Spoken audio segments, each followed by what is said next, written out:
temsilcileri, sayın kurum ve kuruluş başkanları, kıymetli basın mensupları ve değerli konuklar. Dünya Türk Gençleri Birliği kuruluşunun 20. yıl dönümü ve 11. Başkanlar Toplantısı'nın açılış törenine hoş geldiniz, sefalar getirdiniz.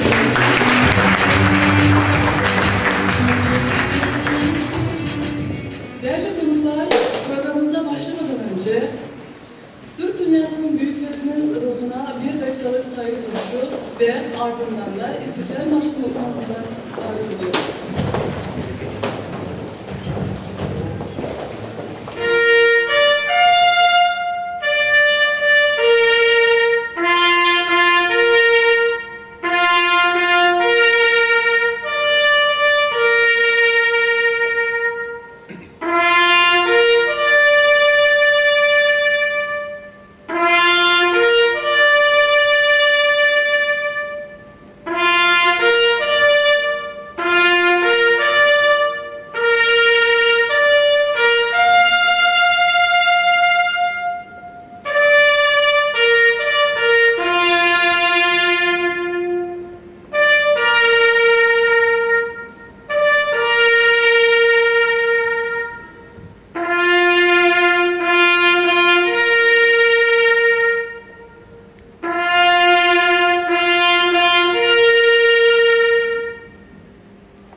Özbek ile birdir sözüm, Kazakistan iki gözüm, Kırgız, Kıpçak, düzüm düzüm, şanlı yurdum, yuvam benim. Halaç, Kaşkay, Yakut, Tatar, Kırım, Çerken, Kıbrıs, Avar. Gagavuz'da Başkurtlar, var göklerden haram benim. Türk illeri benim ilim, Türk'ün dili benim dilim. Türklere bağlıdır dilim, yok bir özge arkam benim, yok bir özge arkam benim. Değerli dostlar, değerli protokol, sevgili gençler, sizin her birinizi bugünkü 20. yıl dönümü münasebetiyle ve Dünya Türk Gençler Birliği'nin 11. Başkanlar Konseyi'nin toplantısı münasebetiyle tebrik etmek isterim. Ve her birinize öz değerli teşekkürümü bildirmek isterim ki bugün bizim toplantımıza katılıp bizi yalnız tek bırakmamışsınız. 90. yılların evvellerinde bilirsiniz ki Sovyetler dönemi dağılanda o zaman Rusya'nın Tatarstan Cumhuriyeti'nde bir grup gençler birleşerek Dünya Türk Gençler Birliği'nin yaranması iddiası olmuştu. Ve o günden bugüne kimi Dünya Türk Gençler Birliği yaranarak diğer ülkelerden, Türk dilli cumhuriyetlerden, halklardan, toplumlardan muhtelif gençlik teşkilatları bu gruba koşularak artık 20 senelik ayak üstünde duran bir sivil toplum örgütüne çevrilmiş. Ve ben bugün Yubiley tedbirimizde o zaman bu teşkilatın ideya taşıyıcısı, bu teşkilatın yaranmasında esas güç olan bizim Tatarstan'ın Azadlık Gençlik Teşkilatı'nın rehberi Talgat Akmenişini buradan hatırlamak isteyen ve ona özlerinin teşekkürünü bildirmek isteyen ki o zaman çetin bir dönemde böyle bir teşkilatı yaradıp biz gençlere döveyim. O günden bugüne teşkilatımızın ayak üstünde durması ve teşkilatın bugüne kadar gelip çatmasında hizmetleri olan bizim eski genel başkanlarımız, bugün Avrasya Yazarlar Birliği Başkanı Yakup Ömeroğlu'na, bugün burada iştirak eden Sayın Bilkent Üniversitesi'nin hocası Senevi Kaysar'a ve diğer arkadaşlarıma özlerinin teşekkürümü bildiririm ki çok büyük zahmet, emek sarf edilerek Dünya Türk Gençler Birliği'nin böyle bir yere bugüne gelip çatmasında emek sarf ediyor. Sözsüz ki her bir teşkilatın, her bir grubun faaliyeti için maddi ve manevi destek lazım. Ve en büyük ben burada qeyd isteyen manevi desteği ve bugüne kimi o manevi desteği olmasaydı belki bizler de olmazdı. Ve bu manevi desteği de bize gösteren Türk Ocakları Genel Merkezi oldu ve bugün onun değerli başçısı hürmetli Asakkalımız Nuri Gülgü'ye ben öz teşekkürümü bildirmek isteyen ki her zaman bize yol gösterir ve önümüzde dayanır. Bizim Azerbaycanlılar yıkılmak değiller, bizim ayak üstünde durmamıza yardım gösterir ve öz fikirleriyle, öz yardımlarıyla hiç vakit bizden esirgenmir. Ben fırsattan istifade edip bugünkü toplantının, bugünkü bizim yubiley tədbirinin keçirilmesine yakından destek gösteren Azerbaycan Gençlik Spor Bakanlığı'na, Cengiz Holding'e, Keçiören Belediyesi'ne, Nevat Medya Ajansı'na, Türkmeneli Vakfı Kültür Merkezi'ne özlerinin teşekkürümü bildirmek istedim. Değerli misafirler, değerli gençler. Gençlerin fikir gelişmesinin sağlanması məqsədiyle birliğimiz müxtəlif dönemlerde, müxtəlif vaxtlarda 3 alt kurum yaratmıştı. Bu Dünya Genç Türk Yazarlar Birliği, Türk Dünyası Genç Bilim Adamları Birliği ve Türk Dünyası Genç İletişimciler Birliği olmuştu. Ve bugün de çok başarılarla bu kurumlar faaliyet gösterirler ve bizim Dünya Türk gençleriyle birlikte öz faaliyetlerini hayata geçirirler. Dünyada genç nüfusun karar verme mekanizmindeki önemi gittikçe artarken Türk gençliğinin bunun dışında kalması mümkün değil. Bir yandan kendi iç entegrasyonumuzu sağlarken diğer yandan küreselleşen dünyanın diğer unsurlarından uzak kalmamız düşünülemez. Kendine kapanmış bir Türk gençliği tarihte eşsiz zaferleri gerçekleştirme hali daha kuramaz. Bu noktada yapılması gereken diğer milletlerle iletişim halinde olan, kendinin ve dünyanın geleceğine yön veren, bunu başaracak güce ve gayretli kararlı nesillere sahip nesilleri meydana getirmektir. Bu Türk milletinin tarihsel misyonunun bir ihtiyaç ve zorunluluğudur. Hiç şüphe yoktur ki gençler milletlerin, ülkelerin ve dünyanın geleceğidir. Biz DTGB'de bunu başarmanın ilk adımlarını attık. Kurulduğu gün genç birer idealist olan nesiller bugün ülkelerinde milletvekili, belediye başkanı, diplomat, iş adamı, sanatçı, bilim insanı olmuşlar. O gün sivil toplumun dünyanın geleceğine yön vereceğini öngören nesiller bugün bizzat kendileri karar alma mekanizmalarının başında yer alabilecek noktaya gelmişler. Bu ümitlerimizi yükselten bir gelişme olarak akıllarında tutulmalı. Bugün burada olmamız şüphesiz ki geleceği şekillendirecek fikirlerin ortaya konacağı, tarihe not düşmesi gereken bir gerçektir. Bizden sonraki nesillere bırakılacak bir hedef, inançların gerçekleştirmek ve insanca duruşun vücudunu buluşmuş halıdır. Aziz misafirler, değerli gençler. Başkanlar toplantımızın Türk dünyasının bütün coğrafyasında yaşayan Türk halkları için ümit dolu sabahlara açılan bir kapı olmasını arzu ederim.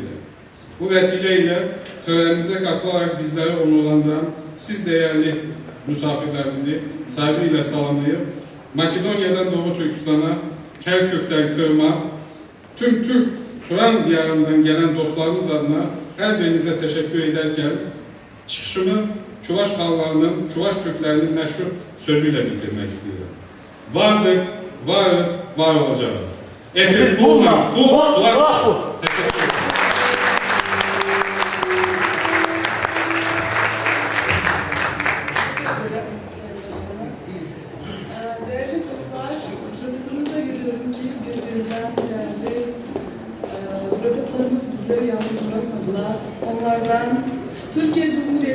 Cumhurbaşkanı Başdanışmanı Sayın Erşad Hürmüzlü,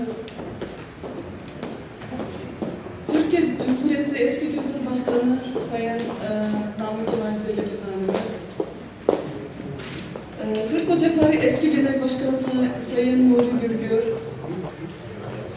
MHP İzmir Eski Milletvekili Sayın Şenol Bal, Türkbay Genel Sekreteri Sayın Ravil Hasanov, Kırgızistan Cumhuriyeti Gençlik ve Çalışma Bakanı Sayın Alesbek Ulov, Türk Konseyi ve Türk Konseyi Genel Sekreter Yardımcısı Sayın Kısmet Güzelov, Azerbaycan Gençlik Spor Bakanlığı Daire Başkanı Sayın Bulgar Ahmetov, efendim sizlere tekrar hoş geldiniz diyorum. Sayın Rişat Tabii efendim, kusura bakmayın. Irak Milletvekili.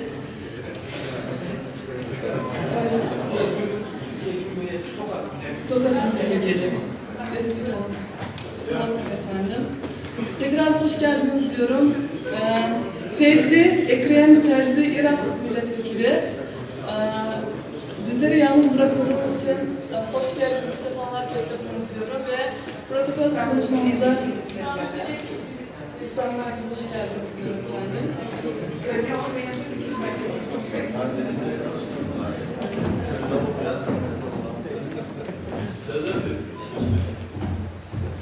CHP İstanbul Milletvekili Sayın Ali Özgündüz.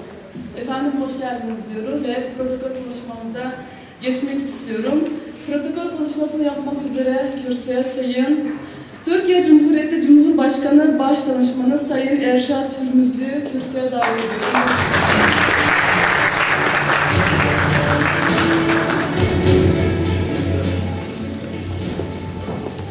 Sayın Bakanlarım, Sayın Milletvekillerim, muhterem hazirun, seneler önce biz Kerkük'teyken Türkiye'den bir heyet gelmişti.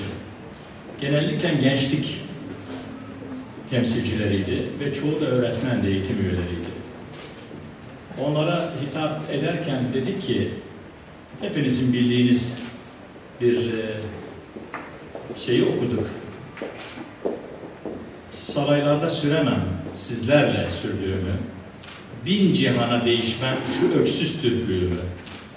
Bu öksüz Türklük zaman geçti, Kerkük'te de ayakta kaldı, Türk Cumhuriyetlerinde de ayağa kalktı ve bunu hayal kabul edenler, hayalde yaşadıklarını gördüler. Bugünlere geldik. İşte sizin gibi nadide gençlerin ele aldıkları bu bayrak hepimizi mutlu ediyor, hepimiz bundan kıvanç duyuyoruz. Bu ciddi çalışma hepimize muhakkak ışık tutacaktır ve zannedersem bizlerin, bizim nesillerimizin de en büyük vazifesi, en büyük görevi bunu canı gönülden desteklemek ve her şekilde hem destek olmak hem de yanında durmaktır. Bunu sizin hakkınızdır, gençlerimizin hakkıdır. Bunu bu şekilde talep etmek de haklarıdır. Bizim de buna icabet etmek görevimizdir. Meseleye böyle bakıyoruz. Türkiye Cumhuriyeti Cumhurbaşkanlığı olarak bu konuya da çok gerçekten tebriklerimizi sunmak istiyoruz. Bu gibi nadide ve seçkin bir topluluğu buraya toplamış olan arkadaşlarımızı canı gönülden tebrik ediyorum. Hepinize saygılar sunuyorum. Teşekkür ederim.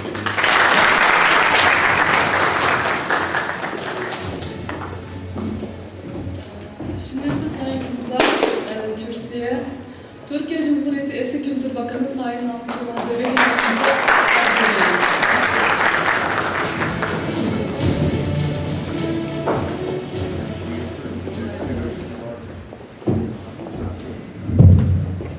Bismillah diyerek başlayalım.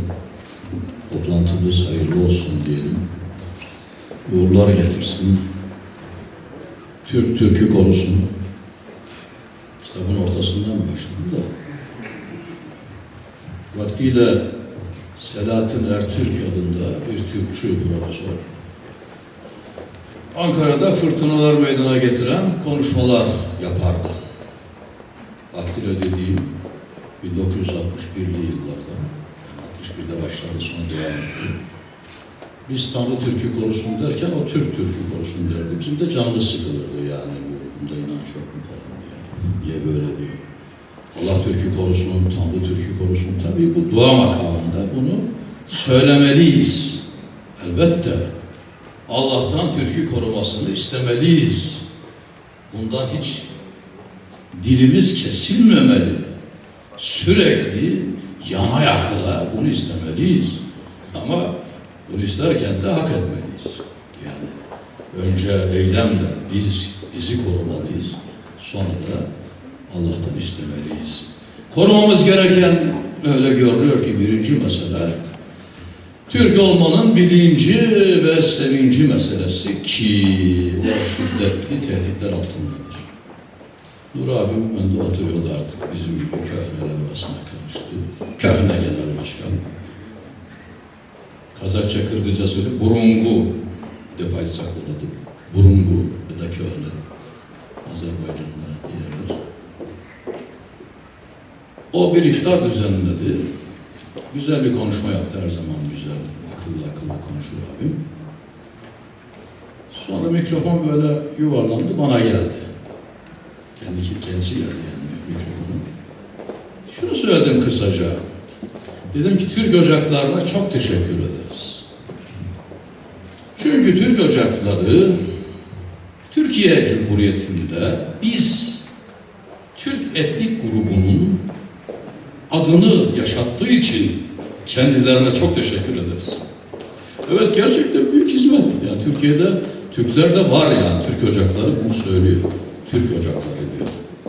Çünkü yani ikide bir birileri Türkiye'de şunlar var, bunlar var, Türkler var, ötekiler var, birikiler var filan diye saymaya başlayınca biz de etnik gruplardan biri olduk. Türkiye'nin %86'sı nereden alsan hangi araştırmaya baksan 85'in altına düşmüyor. %86'sı yine muteber kurumlardan birinin yaptığı araştırma biz Türk'üz diyor. Böyle bir ülkede yani neredeyse homojen bir şekilde bir milli varlık oluşmuş bir ülkede birileri kalkar da böyle başka birilerinin aklına yok siz ayrısınız, Türk değilsiniz falan diye sokmaya başlarsa ben de Nur abime elbette ki teşekkür ederim. Bayrağı dalgalandırıyor diye. Biz burada Türkiye'de Türk etnik grubu falan, etnik gruplardan birisi diye Türk'ten bahsederken son zamanlarda bir kitap çıktı. Dünyada çok satıldı. Türkiye'de de tercüme edildi. Kitabın yazarı bir Amerikalı. ABD vatandaşı Meksika'da yaşıyor. Oradan bir yerli hanım almış ve yerli hanımın da aslında Maya Türklerinden gelen bir hanım olduğunu keşfettiği için hanımına karşı olan borcunu herhalde ödemek bakımından kitabın adı şöyle. Ey dünya insanları bilin, hepiniz Türksünüz. Kitabın adı böyle. Hepiniz Türksünüz. Ama kitabı dikkatli okuyan birisi şunu görür. Tabii ki herkes Türk değil. Ama kitapta ispat ediliyor. Evet. Delilleriyle ispat ediliyor ki bugün yeryüzündeki belli başlı milletlerin tamamı uygarlığı ve milli benlikleri Türk etkisine borçlular. Bunu ispat ediyor kitap. Ve tarihi gerçektir bu. Bunu Atatürk ortaya koydu zaten. Atatürk bunu anlattı ama Atatürk'ten sonra bu işler ne yazık ki terk edildi. Ama gerçek budur. Gerçek budur. Şimdi tabii Türklük söz konusu olunca ben kendimi zapt etmeliyim. Yani ne konuşmalı diye değil de ne konuşmamalıyım diye düşünmeliyim. Sözü de çok uzatmamalıyım ki. Aslında hepiniz adına ben konuşsam ne olur yani. Belki de daha iyi olur ama öyle de yapmayalım. Öyle de yapmayalım. Yani Atatürk'ün tarih tezi doğruydu. Son zamanlarda yapılan ilmi çalışmalar bu tezin dosdoğru olduğunu ortaya koyuyor. Ama mesela ben küçük bir örnek vereyim. 1990 yılında Büyük Başkan, Kazakistan Cumhurbaşkanı ve Türk Birliği'nin lideri. Evet, ben bunu ilan ettim, hala liderlik onda. Neden? Bugün Türk Konseyi diye bir şey varsa ona borçluyuz. Evet, o teklif etti, ısrar etti, kabul ettirdi ve oldu. Evet, yani zaten Astana'ya giderseniz Astana sanki tarihteki o hayali Ötüken şehri gibi. Her tarafta bozkurt heykellerini görürsünüz. Avrasya Üniversitesi'nde de birebir tüm duvarlara yazılmış Bilge Kağan'ın o sözlerini görürsünüz. Altta Yağız yer çökmedikçe, üstte gök çökmedikçe, altta Yağız yer delinmedikçe, ey Türk senin ilini ve töreni kim bozabilir? Diyordu atamız. Efendilerim, Nur Sultan Bey'le oturdu, ilk sorusu şu oldu ona. Türkiye'de kaç Kazak var? 1990 Sovyet Sosyalist Cumhuriyetler Birliği. Türkiye'den gelmiş bir kültür bakanı, Kazakistan başkanı. Türkiye'de kaç Kazak var? Soru bu. Dedim ki Türkiye'de 57 milyon Kazak var. 57 milyon Kazak var. Dünyada 160 milyon Kazak var. Şaşırdım. Yanındaki başbakan yardımcısına döndü. İkisine etti dedi. Bu adam ne söylüyor dedi. Tamam, Türkiye Türkçesiyle söylerse. Dedim ki ağzını açtım. Tohta durun dedi. Bize tilmaç gerekmez. Bize tercümana gerek. Ben size söyleyeceğim. Bizim adımız Osmanlıydı, sizin de adınız Türktü. Ey Kazaklar, Kırgızlar, Türkmenler, Özbekler, Başkurtlar, Tatarlar, yani ne o şimdi Uygurlar, şimdi hepsi böyle lar. Sizin adınız Türk'tü, buranın da Türkistan'dı. Bizim adımız Osmanlı'ydı. Atatürk bize Türk olduğumuzu öğretti. Ne oldu da biz Türk olduk, siz Kazak oldunuz? Biz hepimiz bir milletiz. Adımız ne olursa olsun, değişik adlarda aldık tarihte. Bir zaman hepimizin adımız Uygur'du. Tarihin derinliklerinde 12 bin yıl önce Uygur'du adımız, topumuz. Sonra değişik adlar. Adımız ne olursa olsun biz bir milletiz deyince dedi ki, güldü, sevindi, hoşlandı. Yani birden o ciddiyeti gitti, rahatladı falan. Dedi ki, söylediğiniz şeyler doğru ama dedi hesabınız yanlış. 160 değil dedi. Doğru hesaplayın dedi. Mesela dedi Amerika'daki Kızılderili kabilelerinin bazılarının da Türk neslinden olduğunu siz biliyor musunuz dedi. Mesela dedi ben geçenlerde Kore'ye gittim. Kore Cumhurbaşkanı dedi ki eğer Orta Asya'dan gelen Türkler olmasaydı bugün Kore milleti diye bir millet olmazdı. Onlar geldiler ve buraları medenileştirdiler. Bizim içimizde eridiler ama kanımızın %20'si Türktür dedi. %20'si değildir, %10'udur, %5'idir ama hangi medeni millet varsa tamamının damarlarında Türk kanı dolaştığı için onlar medeni millet oldular. Evet, ya bu uzun bir bahis. Yani bunun delilleriyle de konuşmak mümkün ama bu bahsi geçelim, sözü uzatmayalım. Biz oralarda yani siz Türksünüz diye ısrar etmekten, yani isim kelimeyi söylemekten çok fazla yani söyleyelim de kabul ettirelim bir yerine. Biz Kazağız, biz Kırgızız, biz Özbeyiz, dünyada şu kadar Karaçayları karşılamak için gittim ben. 300 binlik bir halk Karaçaylar. Kazak Kırgızlar gibi konuşurlar, dilleri Kıpçak Türkçesinin bir bölümüdür. İşte o büyük projede 10 bin öğrenci projesinde karşılamak için gittim. Gezdiriyordum. Bir müzede bir Selçuklu İmparatorluğu haritası gördüler. Bu ne dediler? Bu dedim Karaçay İmparatorluğu. Sizin atalarınız kurdu bu devleti. Dünyada da 200 milyon, artık 160'ı bıraktık. 200 milyon Karaçay var dedi. Bir şeyler anlattım. Biraz sonra biz yukarıdayız, merdivenlerin üstünde bu Türkistan Eserleri Müzesi Sultanahmet'te. Yukarıdan bakıyoruz, yanında Kültür Bakanı. Sultan Temirov, öğrenciler yürüyorlar. Dedi ki bizim öğrencilerin yürüyüşüne bakın dedi. Öğrenciler şöyle yürüyorlar.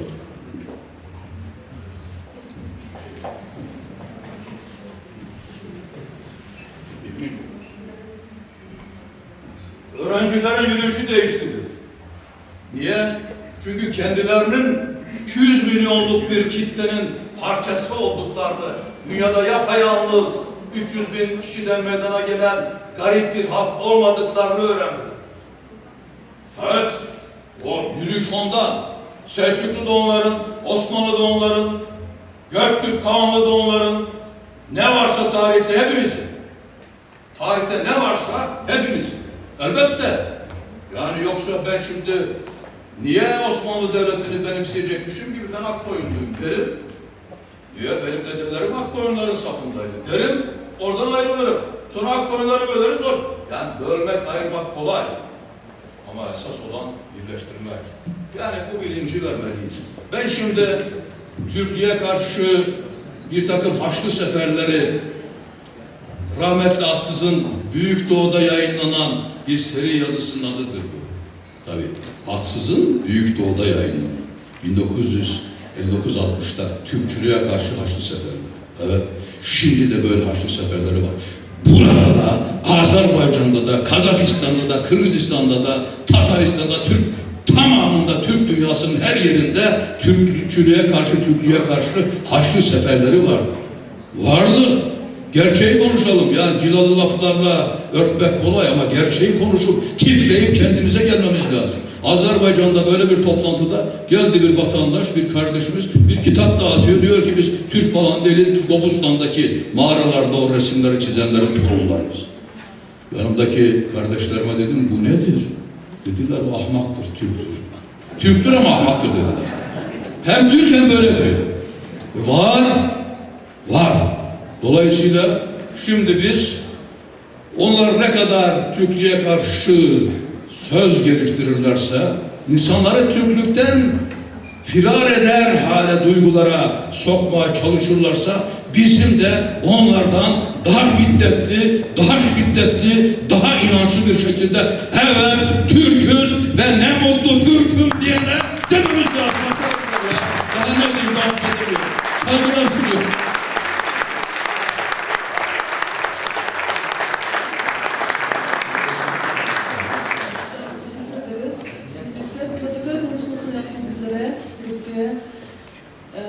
Türk Ocakları Eski Genel Başkanı Sayın Nuri Gürül Efendimiz davet ediyorum.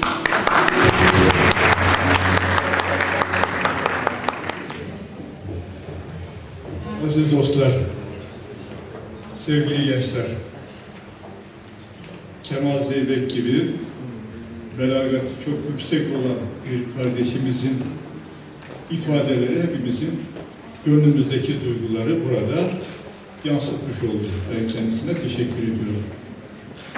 Bu toplantı anlamlı bir birliktelik. Çünkü biraz önce açış konuşmasında Ekrem Bey'in de ifade ettiği gibi 1992'lerde Tataristan'da başlayan bir meşale 14 Türk Dünyası Gençlik Kurultayı yapılmak suretiyle bugünlere kadar geldi. O günlerde bu meşaleyi yakan gençlerimiz üniversite öğrencisiydi. Bugün sosyal statüleri, siyasal statüleri hatta çok değişti. Şimdi her biri kendi bölgelerinde, Türkiye'de, Azerbaycan'da, Kazakistan'da, Balkanlar'da önemli yerlere geldiler. Bu çok sevindirici bir tablo. Bunun altını çizmemiz gerekiyor. Hayat devam ediyor. 1990'larda Türk dünyası önemli bir bölümüyle bağımsızlığına kavuştuğu zaman Türkiye'de de, Türk dünyasının genelinde de bu muhteşem olayı yeterli derecede algılanamaması büyük bir sorun ortaya çıkartmıştı. Ama suyun akışını önlemek mümkün değil. Sular kendi mecra içerisinde devam edip gidiyor. Türk dünyasında genel olarak sivil toplum hayatı bütün genelde gelişmediyse bunu telafi etmenin yollarını bulmalıyız. 14 defa Türk Dünyası Gençlik Kurultayı'nın yapılması bir başarıdır. Bakın 93'ten itibaren en son kurultaya kadar 7 ayrı hükümet, 7 ayrı iktidar, 9 ayrı başbakan döneminde Türkiye devleti olarak biz bu çalışmalara destek sağladık. Türk Ocağı bunu bir temel misyonu, görevi olarak algıladı ve bunu sağladı. Ve bu imkanları Hasan Ali Bey'e, Ekrem Bey'e, bu çalışmalarda yer alan bütün arkadaşlara sunarken çok büyük haz duydum. Onlar da bunu en iyi şekilde geliştirme için büyük çaba sarf ettiler. Ama artık bu arkadaşlarımızın mutlaka takviye edilmesi, tazelenmesi, yeni bir atılım içerisinde bu oluşumun yarın hazırlanması gerekiyor. Çünkü Türk dünyasının ete kemiğe bürünmesi, bir varlık olarak ortaya çıkması için müesseseleşmemiz icap ediyor. Türk Konseyi'nin kurulması elbette çok büyük bir aşamadır. Ama bu işler hale getirilmezse, Türk Konseyi'nin alt kademeleri işler hale getirilip başka alanlardan buralara birikim sağlanmazsa, gençlik kurultayları gibi kurultaylar bütün Türk dünyasında birer sosyal, fikri varlık olarak ortaya çıkmazsa zamanı kaybederiz. Onun için tarihin bize ilahi bir lütuf olarak sunduğu bu imkanların hakkını vermeliyiz. Bu nesil, bugünkü nesiller milletimize ve tarihimize karşı büyük bir sorumluluk taşıyoruz. Bu toplantılarda birlikte olmamız, birlikte kucaklaşmamız, hasret gidermemiz şüphesiz ki çok büyük bir olaydır. Bundan hepimiz büyük haz duyuyoruz. Duyacağız da. Ama bu yeterli değil. Bunun nasıl bir varlık haline, verim haline getirmeyi mutlaka geniş şekilde düşünmeliyiz. Müesseseleşmeliyiz. Bunları bulunduğumuz ülkelerde, bulunduğumuz yerlerde etkili işler hale getirmeliyiz. Ve bir şey anlatmalıyız. Milletimizin 21. yüzyıldaki varlığı, geleceği, küresel anaforun rekabetin içerisinde saygın ve onurlu bir yer bulması bunu sağlamamıza bağlıdır. Eğer bunu başaramazsak gelecek nesiller bizi iyi duygularla anmazlar. Sorumluyuz. Hem tarihimize karşı sorumluyuz, hem gelecek nesillere karşı sorumluyuz. Onun için ben diliyorum ki Türk Dünyası Gençlik Kurultayları daha geniş, daha etkili ve daha güncelleşmiş olarak devam edebilsin.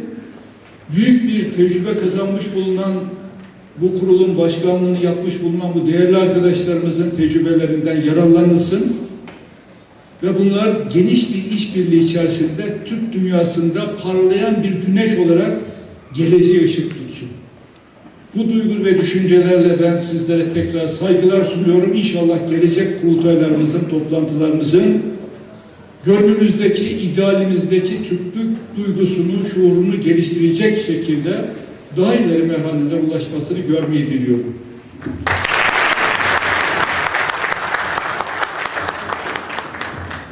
Teşekkür ederim efendim.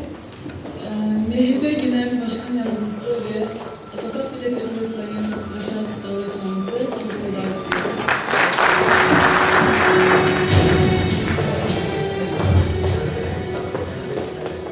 Çok değerli protokol, çok değerli üyelerim, sayın bakanlar, sayın milletvekillerim, Türk Ocağımızın çok değerli başkanı, çok değerli konuklar,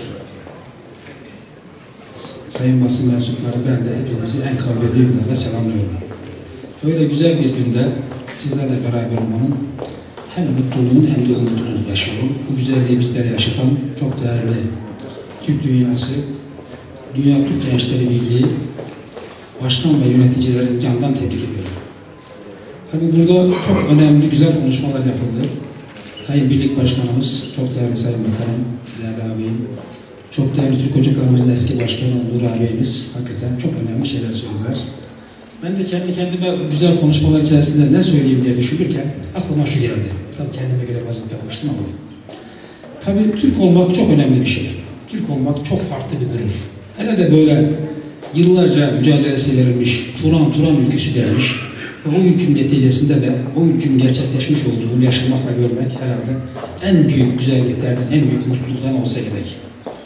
Yıl 1992, tabii 90'lı yıllarda, 91'li yıllarda Türk dünyası bağımsızlığını kazanmış. Yıllardan beri mücadele verdiğimiz bizim gibi eski öğrenciler, yani 12 Eylül öncesinde hep Turan ülküsünün mücadelesinde eski öğrenciler, hele de Azerbaycan, Özbekistan, Kazakistan, Türkmenistan, Kırgızistan diye bir Türk dünyasında bağımsızlığı görünce çok farklı duygular içerisinde arıyorlar değerli dostlar. Bizler de 1992 yılında İstanbul'da aynı dönemi yaşayan 80 arkadaş Aeroflot'tan bir uçak kiraladık. Uçakla anlaşma yaptık.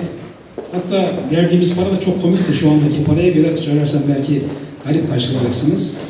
$1000 para verdik 92'de. $1000 bizi Aeroflot'tan uçak Ankara'dan aldı. 3 gün Azerbaycan, 3 gün Özbekistan, 4 günde Kazakistan'da bizi ağırladılar. Her şey dahil içerisinde. Tabii Azerbaycan'a gittiğimiz zaman o zaman Ebu'l-Feyz Elçi Bey Halk Cephesi Başkanı ve yoğun bir şekilde Ermenilerle savaş devam ediyor. Azerbaycan Halk Cephesi'ni ziyaret ettik. Sayın Ebu'l-Feyz Elçi Bey'i ziyaret ettik. Ona çeşitli noktalarda görüşler aldık. Daha sonra Azerbaycan'da tabii oradaki azatlık meydanları, oradaki insanların bizi kucaklaması çok farklı duygular içerisindeydi. Hatta Azerbaycan'da pazara gezerken nereden geldiğimizi sordular. İşte biz Türkiye'den geldik deyince oradaki bir tane pazarcı Kemal Sunal'ın memleketinden gelmişler, ooo falan diye böyle bağırmasın mı? Kemal Sunal'ı tanıyorlar orada, haber demek ki televizyonda da izlemişler. Daha sonraki zamanlarda tabii şu andakinden çok farklı durumlar meydana geldi. Ama Özbekistan'a geçtiğimiz zaman Taşkent, Semerkant'ta Buhara'da biraz önce Sayın Bakanımın söylemiş olduğu Nasrettin Hoca heykellerini orada gördük. Bakın 92 senesinde biz gittiğimiz zaman herkes tabii o Buhara'daki Nasrettin Hoca heykelini görünce işte kendimizi Ankara'da veya işte diğer yerlerde, Akşehir'de yani Nasrettin Hoca heykellerinin bulunduğu yerlerde şeklinde görüp içerisinde olduk. Fakat en enteresan neydi biliyor musunuz? Oradan Kazakistan'a geçtik. Kazakistan Almatı şehrine inince, Almatı'ya gidenler bilir, Almatı'nın kuzeyinde Tanrı Dağları vardır. Tanrı Dağları puslu ve karlıdır. O puslu ve karlı, hani biz Almatı'ya inince, o 80 kişi de tabii yıllarından beri bu davanın mücadelesi vermiş olan insanlar, bir an önce Tanrı Dağları'na gitmek istedik. Ve Tanrı Dağları'na otobüslere bindik gidiyoruz. O karlar içerisinde, puslar içerisinde Tanrı Dağları'nın eteğinde Ruslar tarafından yapılmış çok büyük bir orada kayak tesisleri vardı. Oraları bilir Sayın Bakanım, arkadaşlarımız bilirler. Şimdi o tesisleri orada indik ve yukarı doğru çıkıyoruz. Bizim ülkücü hareketin çok güzel bir marşı vardır. Kürşad'ın nağrasıyla indik Tanrı Dağı'ndan, ruhumuzu kandırdık Orhun kaynağından. Bu kaynaktan içerin yürekleri tünç olur, Türkiye kefen biçen ölümü korkunç olur. O marşları söyleyerek o Tanrı Dağları'na çıkıyoruz ya, İnsanlar birbirlerine sarılıyorlar. Ağlayanları mı ararsın, toprağa öpenleri mi ararsınız? Oradan geçen insanlara sarılanları mı ararsınız? Değerli dostlar, işte Turan bu değil miydi? Turan ülkesinin gerçekleşmesi bu değil miydi? Ve şu anda da burada yaşamış olduğumuz tablo, az olsun buradaki 100 kişi bile Türk dünyasının çok önemli bir özelliğini ve güzelliğini burada bizlere yaşatmıyor mu? Ne kadar güzel bir şey. Ondan dolayı bu birlikteliğin devam etmesi lazım. Sayın Doğru abimin söylemiş olduğu gibi bu güzellikleri yaşatmamız, büyütmemiz, geliştirmemiz ve daha farklı boyutlarda dünyanın her tarafında kutlamamız lazım. Sayın Bakanım 200 milyonluk Türk dünyası dedi, ben 300 milyonluk diyorum. Gerçi o da zaman zaman 300 milyon diyor ama burada 200 milyon diye tabir ettiler. 300 milyonluk Türk dünyası çok geniş bir coğrafya içerisinde. Bu coğrafyanın her tarafında Türk olmanın onur ve gurur yaşamak mecburiyetindeyiz. Gerçi ülkemizde Türklüğe karşı yoğun bir saldırı var. Türk milletine, Atatürk'e karşı yoğun bir saldırı var. Türk milleti tabirinden, Atatürk'e gençliğe hitabesinden artık bahsedilmiyor değerli arkadaşlar. Ama bunun yanında buna bahsetmek mecburiyetindeyiz. Orta Asya bozkırlarının çok değerli bir yazarı vardır, Muhtar Şahanov. Muhtar Şahanov'un Uygarlığın Yanılgısı ismi bir eseri var. Okuyanlarınız bilir. O eserin arka sayfasında çok önemli bir mesaj veriyor Türk dünyasına. Diyor ki, Uygarlık Yaradıcısı'nın arka sayfasındaki nesil yazısında, ey Türk milleti diyor, senin öz anan var. Öz anan gibi 4 tane daha anan var. Öz anana sahip çıkman gibi 4 tane daha anana sahip çıkacaksın diyor. Bunlardan bir tanesi ana vatan. Ana vatanına kendi öz anan gibi sahip çıkmak mecburiyetindesin. Vatansız yaşanmaz diyor. Vatana sahip çıkacaksın. İkincisi diyor ana dil. Türkçene, o güzel Türkçene sahip çıkacaksın. Türkçene sahip çıkmadığın zaman hiçbir şey kalmaz. Millet olma unsurlarının en önemlisini kaybedersin gider diyor. O zaman diyor, diline de öz anan gibi sahip çıkman gerekir diyor. Daha sonra üçüncü olarak diyor, milli tarih. Tarihine sahip çıkacaksın. Tarihte ibret alacaksın. Tarihi tekerrür diye tarif ediyorlar. Hiç ibret alınmış olsaydı bir daha tekerrür eder miydi diye onu söylüyor. Öyle değil mi değerli dostlar? Tarihin her aşamasından çok önemli mesajlar, çok önemli ibret almamız gerekiyor. Dördüncü olarak da diyor ki, ey Türkler, örflerinize, adetlerinize, anenlerinize sahip çıkınız. Bu da Türk milletinin Türk milleti olma özelliklerinden bir tanesidir. Burada sahip çıkmazsanız öz ananıza sahip çıkmamış olursunuz. Öz ananız gibi bu dördüncü ananıza da sahip çıkın diyor.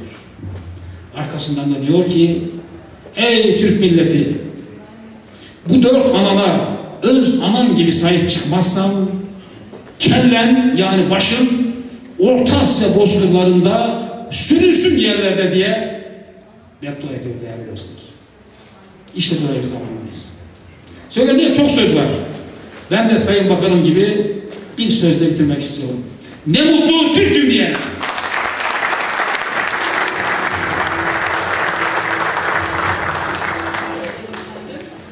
Şimdi ise MHP İzmir eski milletvekili Sayın Şenol Bal Efendimiz'i davet ediyorum.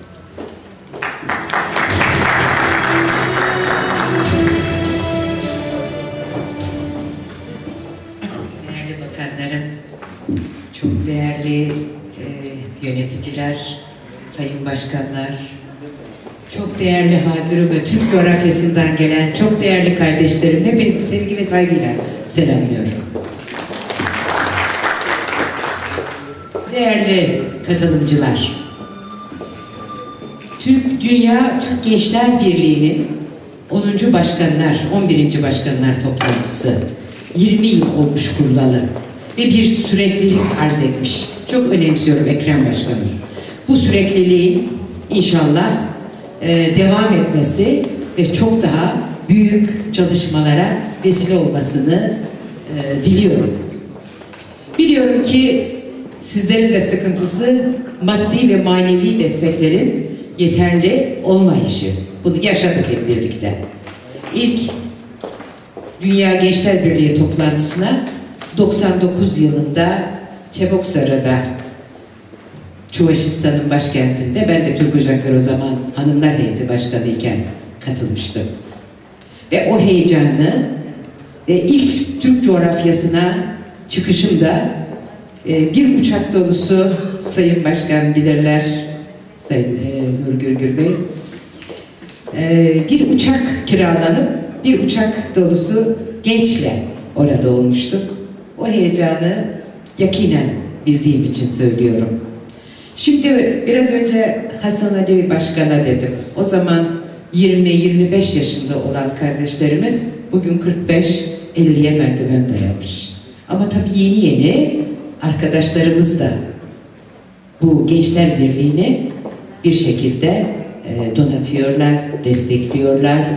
İnşallah çok daha güzel çalışmaların yapılacağı bir yapının, tabii ki desteklerin olacağı bir yapının olması en büyük temennimizdir. Şimdi değerli katılımcılar, biliyorsunuz ki küreselleşen dünyada küresel emperyalistlerin kurmuş olduğu oyunların figüranı veya oyuncusu olmak yerine bağımsız Türk devletlerinin ve toplulukları da değerlendirerek kendi oyununu kuran kendi oyununun senaristi ve yönetmeni olan ve kendi yazmış olduğu oyunun başrol oyuncusu olan bir yapıya kavuşmanın yolu Türk Dünyası Birliği'nden geçmektedir. Eğer bağımsız Türk devletleri ve topluluklarının oluşturacağı ki özellikle bağımsız Türk devletlerinin oluşturacağı Türk Dünyası Birliği bizim gelecekte küreselleşen, küresel emperyalizmin tüm dünyayı kasıp kavurduğu bir dönemde dünyaya yeni bir nizam vermenin yolunun Türk Dünyası Birliği olduğunu bir kere daha hatırlatmak istiyorum siz değerli katılımcılar. Ve dediğim gibi Türk milletinin, Türk coğrafyasında yaşayan Türk halkları ve topluluklarının geleceğinin teminatının bu olduğunu bir kere daha hatırlatmak istiyorum. Ve diyorum ki kader ortaklığı şuurunun mutlaka ve mutlaka özellikle bu sivil inisiyatifler vasıtasıyla yaygın hale getirilmesinin çok önemli olduğunu söylemek istiyorum sizlere. Yani kardeşlik hukuku, kardeşlik duygusu ve hissiyatı olmadan da bu birliğin sağlanamayacağını, yani kısa vadeli kar ve zarar hesaplarına dayanan birlikteliklerin ister hükümetler nezdinde, ister sivil toplum kuruluşları nezdinde sürekli olamayacağını ama mutlaka iktidarların, yani bağımsız Türk Cumhuriyetlerini yöneten iktidarlarının Türk coğrafyasının ne anlama geldiğini, Türk milletinin ne anlama geldiğini çok daha iyi algılayarak hareket etmesini büyük bir temennim olarak değerlendirmenizi istiyorum. İşte sivil toplum kuruluşları da duygusallık var ama sadece duygusallık değil, günün şartlarına uygun yenileşecek, geliştirilecek bir birlik anlayışını, gündemini iyi değerlendirerek ortaya koyacak baskı unsurlarını da kendi ülkelerinde ortaya koymanın çok önemli olduğunu bir kere daha hatırlatmak istiyorum. Yani biz Türk coğrafyasında sosyolojik, tarihi, kültürel olarak bir parçanın, bir bütünün parçalarıyız. İşte tüm Türk devletlerini, bağımsız Türk devletlerini yönetenler, bu milletin, bu sosyolojik bütünün ne anlama geldiğini idrak ederler ise bizim Batı Trakya'daki soydaşlarımız bugün yaşadıkları sıkıntıyı asla yaşamazlar. Bizim Ağızkalı kardeşlerimiz, Kırım'daki kardeşlerimiz bugün içinde bulundukları sıkıntıları yaşamazlar. Türkmen kardeşlerimiz bugün yok sayılmazlar. Makedonya'daki, Kosova'daki kardeşlerimiz içinde bulundukları bu sıkıntılarda nasiplerini almazlar. Onun için çok önemsiyorum. Yani bu tür inisiyatifleri ben de Türk Dünyası Kadınları Dostluk ve Dayanışma Derneği Genel Başkanı olarak birçok da faaliyette bulundum. Kadınları bir araya getirmeye çalıştım. Türk coğrafyasındaki, çünkü kadınlar inanmazsa millet de inanmaz, onu biliyorum. Gençler inanmazsa millet de inanmaz. Onun için Allah hepimizin yardımcısı olsun. Buraya gelenler zaten Türk Dünyası Birliği'ne, yani iktisadi, sosyal, kültürel bütünlüğe inanan insanlar. Allah yolumuzu açık etsin diyorum. Allah bizlerle, Allah bizlere yardım etsin. Bizlerin yolunu açsın diyorum. Ne mutlu Türk'üm diyerek ben de sözlerimi tamamlamak istiyorum. Tanrı Türk'ü korusun ve yücelsin.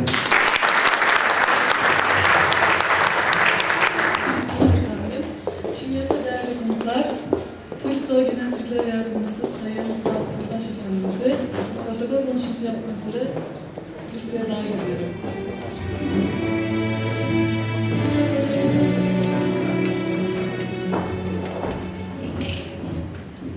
Sayın Bakanım, Sayın Milletvekillerim, Sayın Başkanlarım, değerli konuklar, ben de sizleri hem şahsım hem Türksoy Genel Sekreteri Hüseyin Kasıyenov hem de bütün çalışma arkadaşlarım adına saygıyla selamlıyorum. Dünya Türk Gençleri Birliği'nin kuruluşunun 20. yılını kutluyorum ve bu önemli sivil toplum kuruluşuna Türk dünyasının gençlerinin bir araya gelmesine, fikirlerini paylaşmalarına ve ortak geleceğe ilişkin tasavvurda bulunmalarına imkan sağlayan bu platforma kurumsallaşarak, daha da güçlenerek nice yıllar, uzun ömürler diliyorum. Şunu ifade etmek istiyorum. Türksoy'un çalışmalarının temel hedef kitlesi gençliktir. Biz başlatmış olduğumuz bütün projelerde öncelikli hedefimiz ortak kültürümüzün yeni kuşaklara aktarılması, yeni kuşaklarımızın milli değerleriyle, gelenekleriyle, görenekleriyle kendine güvenerek, ayrıca dünyayla da entegre bir şekilde uluslararası platformda da Türklüğü, kendi kültürünü en iyi temsil ederek bir rekabet içerisinde gelişmesi, yetişmesi çerçevesinde bir eğitim ve kültür politikalarının oluşturulması süreci için bir temel altyapı oluşturmaya çalışıyoruz. Bu altyapının tabii ki tanışarak, daha sık bir araya gelerek, daha fazla ortak başarılar sağlayarak gerçekleştirileceğine inanıyoruz. Ve gençlerimizin üretken, yaratıcı ve cesur olduğunu görüyoruz bütün çalışmalarımızda. Onlar kısıtlı imkanlarla, hatta sıfır imkanlarla büyük başarılar yaratabiliyorlar, meydana getirebiliyorlar. Bu çerçevede Türksoy'un beslendiği, destek aldığı en önemli kaynaklardan bir tanesi de Türk dünyasının gençliğidir. Gerçekten şunu rahatlıkla söyleyebilirim ki son yıllarda hem sosyal medyada işte Facebook gibi, Twitter gibi diğer iletişim teknolojilerinin kullanıldığı alanlardan Türksoy'a gelen mesajlar, Türksoy'un çalışmalarına duyulan ilgi büyük bir gelişme kat etmiştir. Ve büyük ölçüde gençler tarafından Türksoy'un çalışmaları takip edilmektedir. Bu bizim ortak geleceğimiz adına gerçekten ümit verici ve Sayın Vekilimiz de bahsetti, kültürel bütünlüğümüzün dil birlikteliği, tarih birlikteliği, inanç birlikteliği ve gelecek birlikteliğine dayalı olan ortak geleceğimizin inşası açısından da son derece ümit vericidir. Bildiğiniz gibi Uluslararası Türk Kültürü Teşkilatı kurulduğu tarihten itibaren Türk halkları arasındaki kardeşliğin, Türk toplulukları arasındaki kültürel birlikteliğin güçlendirilmesi için ve ortak Türk kültürünün dünyaya tanıtılması, bu çerçevede dünya medeniyetine Türklüğün yapmış olduğu katkıların anlatılması için gayret göstermektedir. Son yıllarda faaliyetlerimiz özellikle üye ülkelerimizin dışında yoğunluk kazanmıştır. Bu sene 23 Nisan ve 25 Nisan tarihleri arasında yine Türk dünyasının ortak değerlerinden bir tanesi olan Yunus Emre'yi, Türkiye'nin ilk opera bestecilerinden Adnan Saygun'un bestelediği oratoryo ile New York'ta ve Washington'da tanıtmaya çalıştık. Bu etkinliğimize yani bundan bahsetmemin nedeni şudur. Bu etkinliğimize ilham kaynağı olan çalışmamız Türksoy Gençlik Oda Orkestrası'nın başarılarıdır. 3 yıldan beri Türksoy'a üye 8 ülkeden gelen başarılı konservatuar öğrencilerinden kurduğumuz Türksoy Gençlik Oda Orkestrası, dünyanın hiçbir orkestrasının sahip olmadığı bir repertuarla tamamı Türk kökenli bestecilerin eserlerinden oluşan bir repertuarla çalışmalarını sürdürmektedir. Türkiye'li, Azerbaycanlı, Kazakistanlı, Tataristanlı, Başkurdistanlı bestecilerinin kendi geleneklerinden, örflerinden, destanlarından, coğrafyalarından, tarihlerinden esinlenerek hazırlamış oldukları bu besteleri icra eden Gençlik Oda Orkestramız hem üye ülkelerimizde hem de Almanya'da çok başarılı konserler vermişlerdir. Bu orkestranın temelinde oluşturulan Türksoy Senfoni Orkestrası ve etkinliğimizi paylaşma adına Amerika Birleşik Devletleri'nden etkinliğimize dahil ettiğimiz Amerikan Korosu ki Yunus Emre Oratoryosu'nu Türkçe seslendirmişlerdir. Ortaklaşa olarak bu etkinliğimizi New York'ta ve Washington'da gerçekleştirmişlerdir. Bu etkinliğin ardından gazetede çıkan haberlerden bahsetmek istiyorum. Anadolu Ajansı'nın yapmış olduğu röportajlarda izleyenlerin pek çoğu ilk defa böyle bir konser izlediklerini, bir Türk oratoryosu daveti aldıklarında nasıl bir şeyle karşılaşacaklarını bilmediklerini, ancak konserden etkilendiklerini, büyülendiklerini ifade etmişler ve hayranlıklarını dile getirmişlerdir. Dolayısıyla sahip olduğumuz çok önemli bir hazinemizi, Yunus Emre'yi ki o insan sevgisini, kardeşliği sadece Türklere değil bütün dünyaya öğütlemiştir. Bundan 700 yıl önce gençlerle başlatılan bir girişimle bu düzeye getirebilmişizdir. Ben sözü çok fazla uzatmak istemiyorum. Ancak gençlik denince tabii ki anlatılacak çok şey var. Daha fazla bu çerçevede gençlere söz verilmesi gerektiğini düşünüyorum. Çünkü onlar hiç akla gelmeyecek parlak fikirleriyle, önerileriyle önümüzü açacak olan topluluklardır. Bu vesileyle bir kez daha bu etkinliğin düzenleyicilerine teşekkürlerimi sunmak istiyorum. Sayın Başkanımıza bu görevinde başarılar diliyorum. 20. yıla yakışır güzel bir kutlama oldu. Emekleri için bütün arkadaşlarımıza da teşekkür ediyorum. Sizleri saygıyla selamlıyorum. Ben de ne mutlu Türk'üm diyerek sizleri selamlıyorum. Şimdi ise Kırgızistan Cumhuriyeti Gençlik ve Çalışma Bakanı Sayın Enesbek Anıpolov'un protokol konuşması yapmasına davet ediyorum.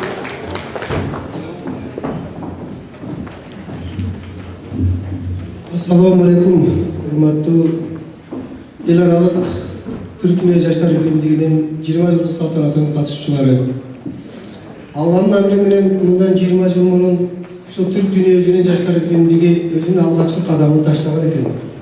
Andan beri buyruğu kemna bugün çeyin yaşap, özünün yolunu ulantıp, usul işini atkarıp, бүткүл Türk dünyasının birimdigi için bolgan görüştü, je bolgan harekette, je ошол жасап жаткан иштердин багытын алып келет.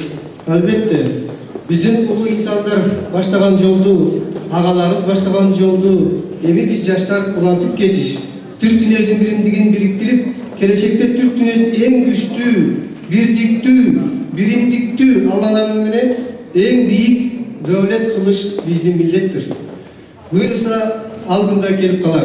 Azı bolsa aldıda köp işler var eken bu turmuş çındığı, hareket kılavuz ardayım. Allah'ın emri menен бүткүл Türk dünyasının yaşlarının birimdigini biriktirip, gelecekte büyük, devletli, bağıtlı olanға hareket жасайбыз. Rahmat.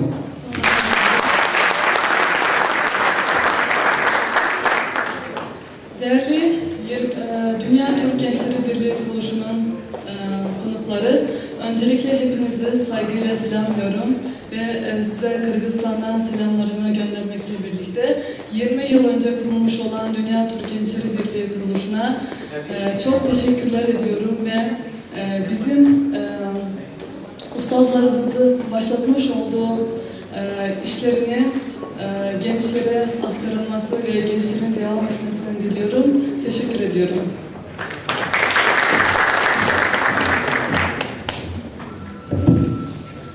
Değerli konuklar, şimdi ise Türk Konseyi Genel Sekreter Yardımcısı Sayın İsmet Özalik'i sahneye davet ediyorum.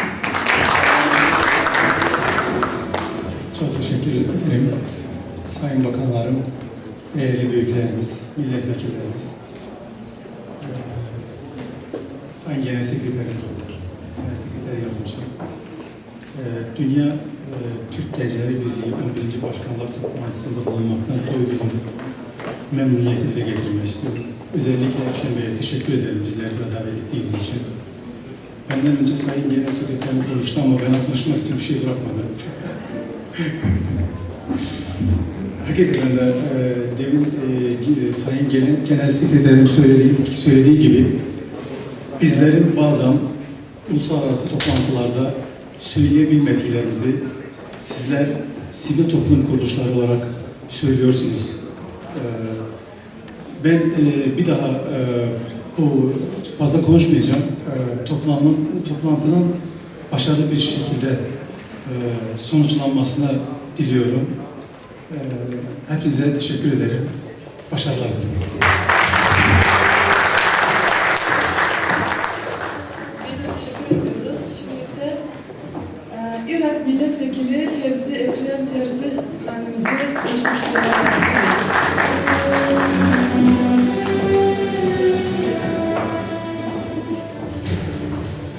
Bismillahirrahmanirrahim. Sayın protokol, hürmetli hazır olanlar, her şeyden önce tümümüzden onurlu olan ve tümümüzden cömert olan, malını, canını, ruhunu Türk dünyasına ve Türk halkına kurban veren yiğit, münevver şehitlerimizin ruhuna ayakta durarak Fatiha surasını okumaya tümümüzü bir davet veriyorum. El-Fatiha. Bismillahirrahmanirrahim.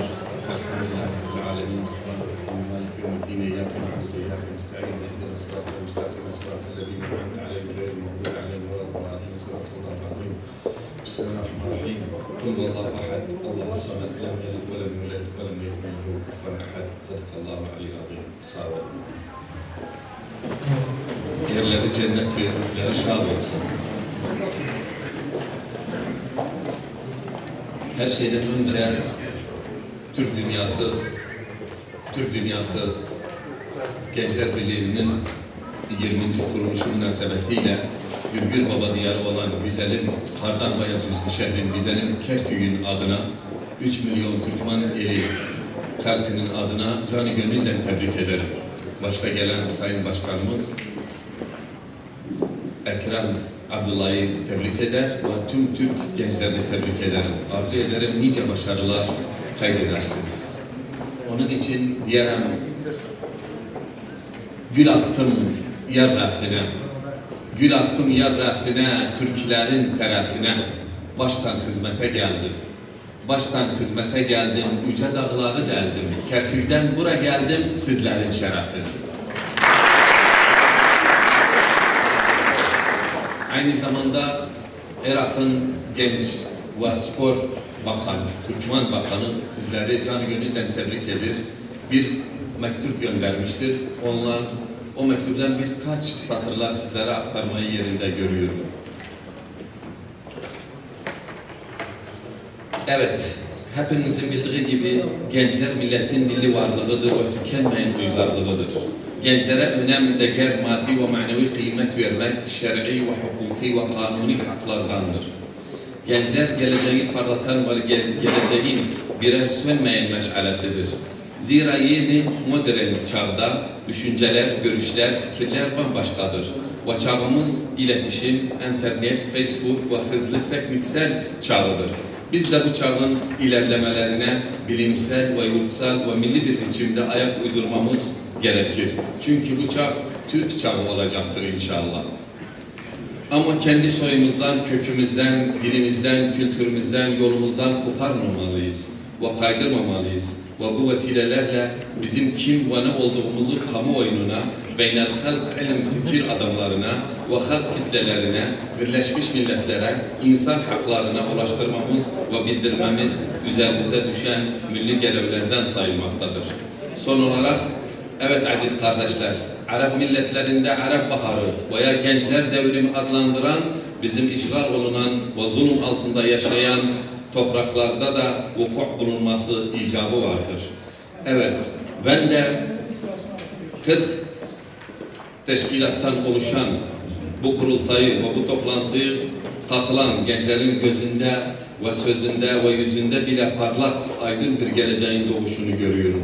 Biz de bu bayrağı ve bu milli amaneti seve seve temiz ellere, tunç bileklere hürmetle teslim etmekten gurur duyarız. Biz de yüksekten değil, bir kenardan olsa bile bu yiğit atılgan, gayretli gençlere yol gösterip, yönlendirip ve yarın birer lider olanlara bu dostluk ve bu kardeşlik ve bu inanç sürüp ilerlemeye gidecektir kanaatindeyiz. Ve gelecek yıl 21. kurultayı, yani Türk Dünyası Gençler Birliği'nin 20. kurultayını Allah'ın izniyle Gürgür Baba diyarı olan güzelim Kerkük'de, kardan beyaz üstü şehrim olan Kerkük'de düzenlemesini arzu ederiz.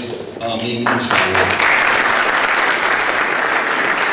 Sözümün sonunda diyemem, yara çıksın, selayin yara çıksın. Yara çıksın, selayin yara çıksın.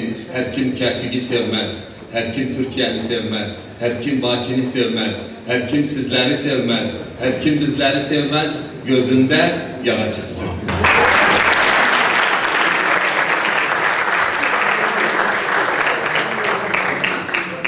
Azerbaycan Gençlik ve Spor Bakanı Daire Başkanı Sayın Bugar Ahmetov'u davet ediyorum. Çok teşekkür ederim. Sayın başkanlar, sayın milletvekilleri, değerli katılımcılar, büyüklerimiz, hocalarımız. Sizin hepinizi Azerbaycan Gençlik ve Spor Bakanlığı adına selamlıyorum ve toplantının işine başarılar diliyorum. Artık bu günleri kuruluş, 20. kuruluş yıl dönümünü kaydetmiş Dünya Türk Gençler Birliği'nin yaşı ile Azerbaycan'ın müstakilliği yaşı aynıdır. Azerbaycan da artık 20 yıldır müstakildir. Ve bir genç devlet olarak biz her zaman gençlerle bağlı projelerin hayata geçmesine yakından iştirak edirik ve gençler siyasetine büyük üstünlüğü veririk.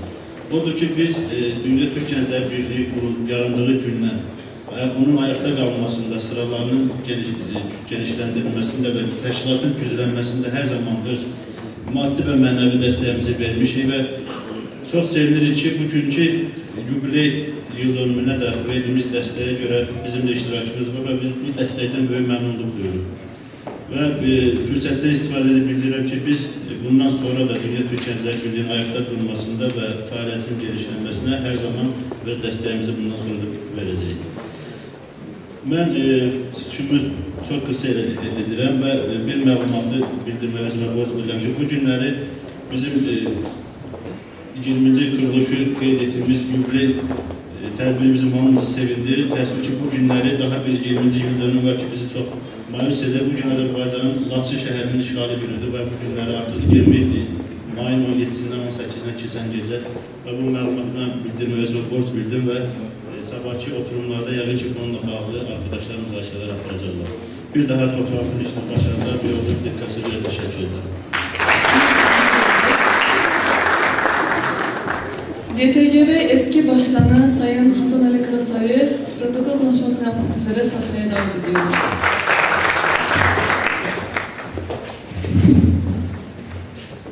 Değerli bakanlarım, milletvekilleri, başkanlarım.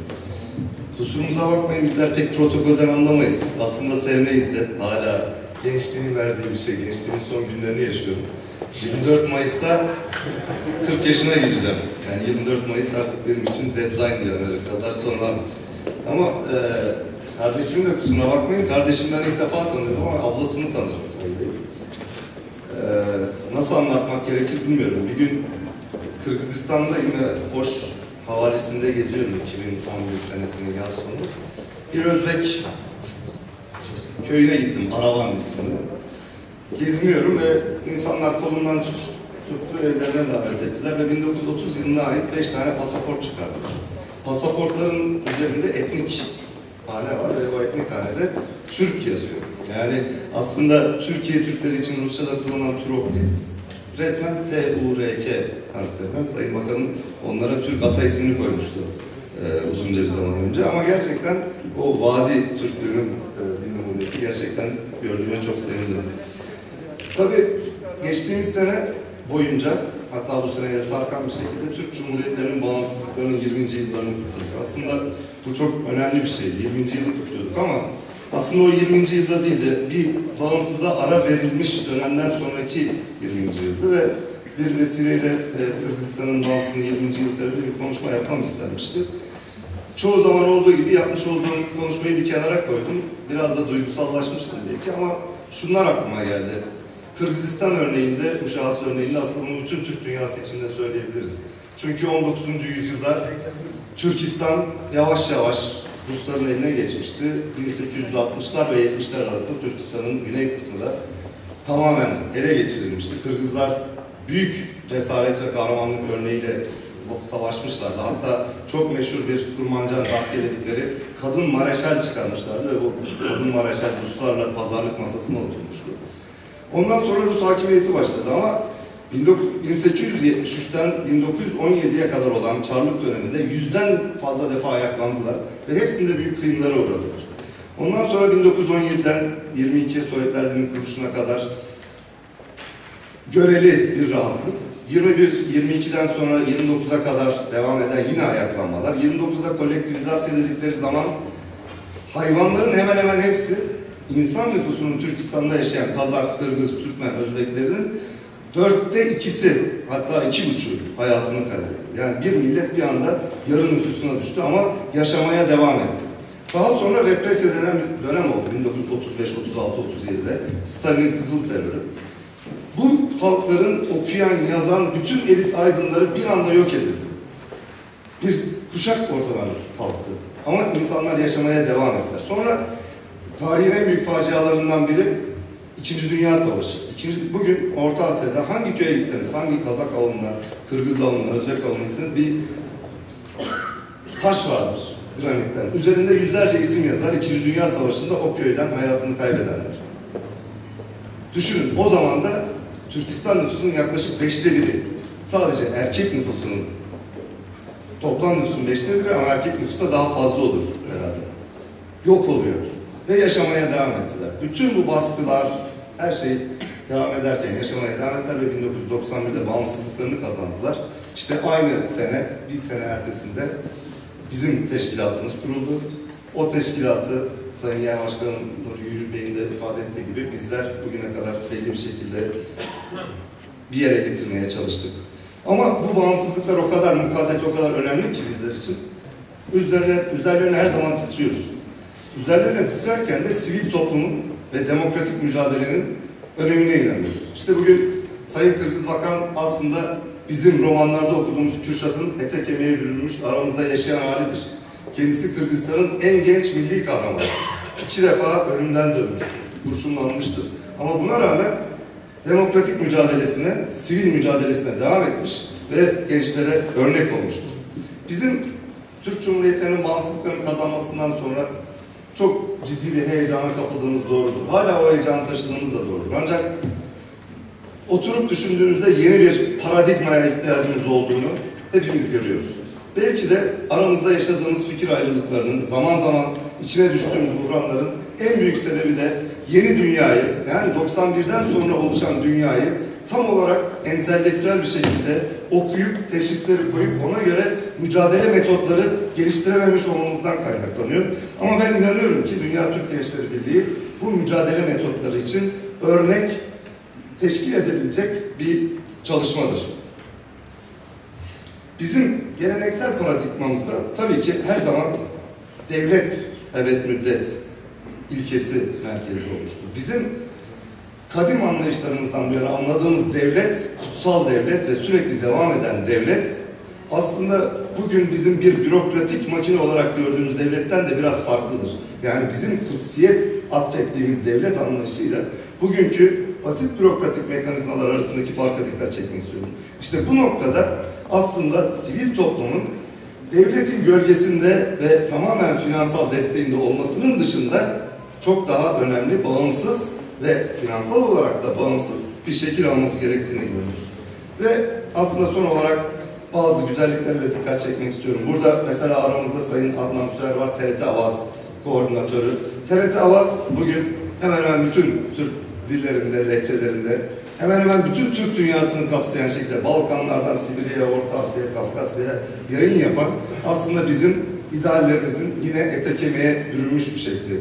Türkba, Türk Konseyi, Türksoy, TİKA pek çok kuruluşumuz var ve bardağın dolu kısmını görmeye çalışıyoruz. Bu duygularla hepinizi saygılarımla selamlıyorum. Teşekkür ediyorum.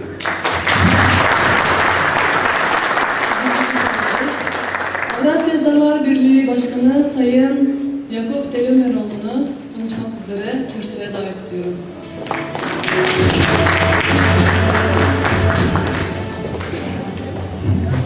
Sayın Başkanım, değerli protokol, hepinizi saygıyla selamlıyorum. 20 yıl büyük bir heyecan ve özveriyle kat edilmiş mesafelerle dolu. Bu heyecan ve özveri sadece bu teşkilatta çalışanların heyecanı, biz gençlerin heyecanının dışında gençler elbette heyecanlıydı. Ama ağabeylerin de heyecanıyla birleşti. Biz her kurultaydan döndüğümüzde Nur abimle ben saatlerce anlatırdım kurultayda ne olduğunu. O zaman böyle kameralarımız falan da çok yoktu. İşte o kısa kısa filmleri falan seyredip o heyecanımızı paylaşırdık. Bizimle beraber bunlar yaşardı. 20 yılda Dünya Türk Gençleri Birliği bence Türk dünyasında başarılmayan pek çok şeyi başardı. Bütün faaliyetleri farklı yerlerde yaptı. Bu Türk dünyasıyla ilgili çalışan teşkilatların çok azını yapabildiği bir şey. 5 başkan değiştirdi, 4 yılda bir başkan değiştirmiş ortalama. Kendi dışındaki bütün faaliyetlere, Türk dünyası faaliyetlerine destek verdi. Ve bu 20 yıl içerisinde kurultaylara katılan arkadaşlarımızın büyük ekseriyetiyle münasebetlerini devam ettirdi. Bugün birinci kurultaya katılan arkadaşlarımız da var. Onlarla beraber ülkelerine gelen gençler de var. Ve bu kurultaylara katılan bakan yardımcıları, devlet başkanı danışmanları, profesörler çok fazla, rektörlerimiz, dekanlarımız var çok şükür.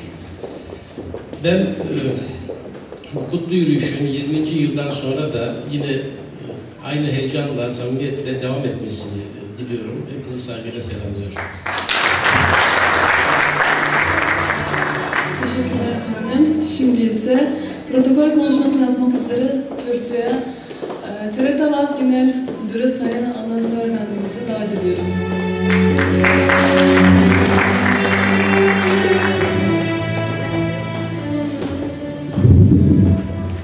Sayın Başkanım, hepinizi saygıyla selamlıyorum. Ben konuşma yapacağımı bilmiyordum. Onun için hazırlıksız geldim. Biz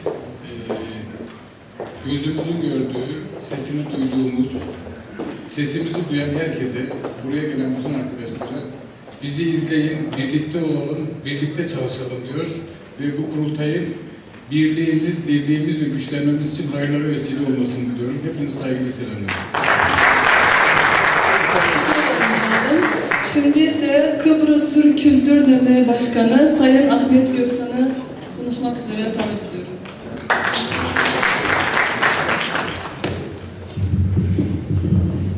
Sevgili kardeşlerim, sizlerle birlikte olmak bir ayrıcalık. Çünkü biz hep pek bir araya gelmeyi beceremiyoruz. Şimdi burada küçük salonda bile olsa bir arada olmak büyük bir onur ve beni buraya çağırdıkları için arkadaşlarıma çok teşekkür ediyorum. Bizler Kıbrıs Türkleri olarak Yüce Atatürk'ün 1920'li yıllarda söylediği bir söz vardır. Kıbrıs'ta Türk dili ve Türklük sönmesin. Bizler o yoldan geçerek, o yolu açmış büyüklerimizin çizdiği yoldan, Mehmet Remzi Okanlardan, Doktor Fazıl Küçüklerden, Faiz Kaymaklardan ve son olarak da kurucu Cumhurbaşkanımızın izinden kurduğumuz bir devletimiz var. Onların izinde giderek kurduğumuz bir cumhuriyetimiz var. Ve bu cumhuriyetimiz şu anda tanınmıyor. Tanınmıyor olmasına rağmen bizler bir bayrağı göndere çektik. Mehmet Emin Resulzade büyüğümüzün bir sözü var. Göndere çekilen bayrak bir daha inmez.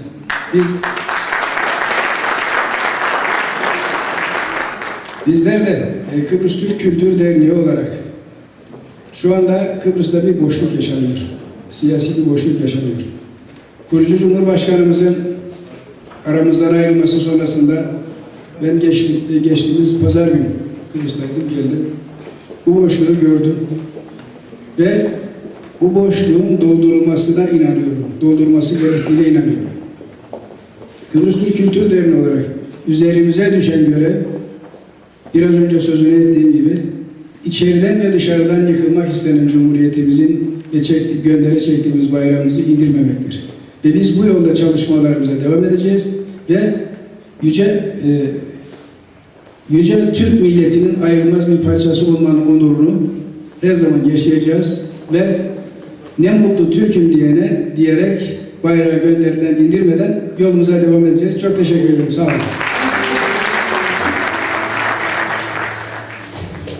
Moldova Parlamento üyesi Gagauzya Delegasyon temsilcisi Sayın Oleg Grizan'ı konuşmak üzere kürsüye davet ediyorum.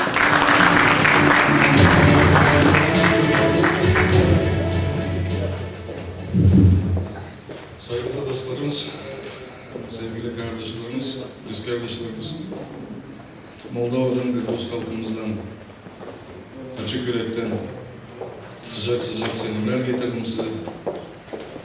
Ben pek seviniyordum hani herkese açan toplanıyoruz kardeşlerim. Herkese böyle duygusal aramızda lafımız var, düşünmemiz var. Ama o düşünmekler hepsi bir. Bu düşünmekler nasıl o katlıları hani yüzyıllarca bizim taraflarımız yaptı, nasıl onları ortadan kaldıralım da başka onları yüzeye çıkarmayalım. Ben 93'te açan Ankara'da biraz okudum. Üniversitelerden birinde profesörüm biri öyle demişti. Ne kadar Türkler birbirine burnu kırdılar, hiç başka halklarla bu kadar kavga edilmiyor. Biz de birbirimize ne kadar zarar ettik tarihin içinde, o kadar bize hiçbiri zarar veremedi.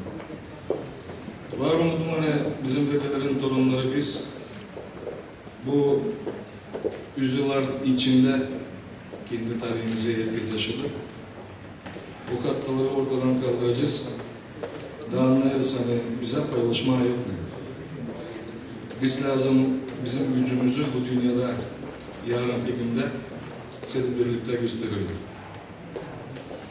Bizim adamlarımız Mevlaviye milletvekili, belediye başkanları, bizim kardeşlerin görevli adamların elinde omuzlara büyük bir aynı zamanda hep o vakitte büyük bir sorumluluk. Bu işler bize bağlı. İnsan bizim ardımıza gelir. Eğer insan bizim ardımıza gelirse, eğer biz insanı doğru yoldan getirirse, işi başaracağız. Eğer bir halkın büyük de olsa, küçük de olsa, tarihin içinde en büyük anlamı kendi devletini kurmak. Biz Gagavuzlar 150 bin Moldova'da yaşıyoruz. Kansız, kavgasız, Allah'ın izniyle Türkiye halkın yardımını kendi istediğimizin öyle bir Otonomi kurduk Moldova'nın içerisinde. Ve Türk dünyasında, bütün dünyada büyük halk olsa, küçük halk olsa denklerin biri olduk. Ben dua ederim Allah'a kolay versin. Bizim hepsi Türk halkların kim bu yoldan gitmek ister, kim kendi otonomisini, kendi devletini kurmak ister, yardım etsin. Kansız, kavgasız bu işler olsun. Ve Gaguzlar inanın hiçbir vakit unutmayacak. Ninja 93'te, 92'de açan bir sınırda kalırdık kan dökülmesinin. Açan yüzlerce, binlerce, 10 binlerce belki Gaguzlar lazım gelirsin. Türkiye'nin Cumhurbaşkanı telefon açtı o zamanki bizim Moldova'nın Cumhurbaşkanı'na. Ben onu bir toplantıda söylerim. Da o kadar söylüyorum. Moldova'nın hem Türkiye'nin arasında lazım iyi bir sağlam köprü olsun. O köprü mesela Gaguz halkı olacak. Gaguz halkı sağlam olursa bizim de aramızda dostluğumuz, köprümüz sağlam olacak. Bu ihtilaf Türkiye'nin Cumhurbaşkanı'ndan kurtardı bizi kan dökülmesinden. Yani bugün biz barışta anlaşmakta yaşıyoruz. Bu olaylar eğer gün bizde lazım olsun, hiç unutmayalım, hani biz varız, küçüküz, büyüküz, biz hepsimiz dengiz, birbirimize omuz koyalım, olay Allah hepsimize bu işleri verirsin. Sağ olun.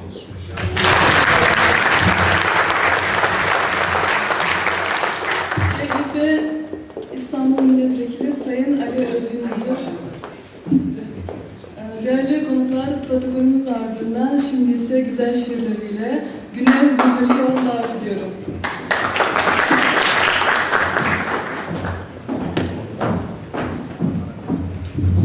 Sayın baylar ve bayanlar, sizi Türkoğlu Türküs şiiriyle selamlamak ve ne mutlu bizlere Türkoğlu Türküs söylemek istiyorum. Aslım neslim, atam Oğuz'dur benim. İslam dinimizdir, Türklük bedenim. Elimde bayrağım, Kur'an rehberim. Ne mutlu bizlere Türkoğlu Türküz. 3 kıtada hüküm süren milletiz. En büyük dildir bizim Türkçemiz. Ayrı devletlerde tek bir milletiz. Ne mutlu bizlere Türkoğlu Türküz. İman edip hidayete erenler, akın akın yeryüzünü gezenler, tarihlere zaferleri yazanlar. Ne mutlu bizlere Türkoğlu Türküz. Ne mutlu bizlere Türkoğlu Türküz.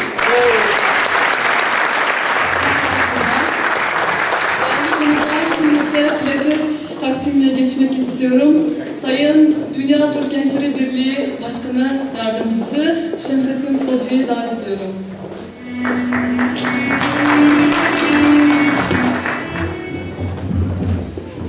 Değerli protokol, sevgili delegasyon başkanlarımız, şimdi uzun yıllardan beri 20 senedir Türk dünyasının gençliğine hizmette bulunan birbirinden değerli aksakallarımız, ağabeylerimiz, rehberlerimiz Dünya Türk Gençler Birliği tarafından kendilerine hizmet ödülünü vermeye layık gördüler.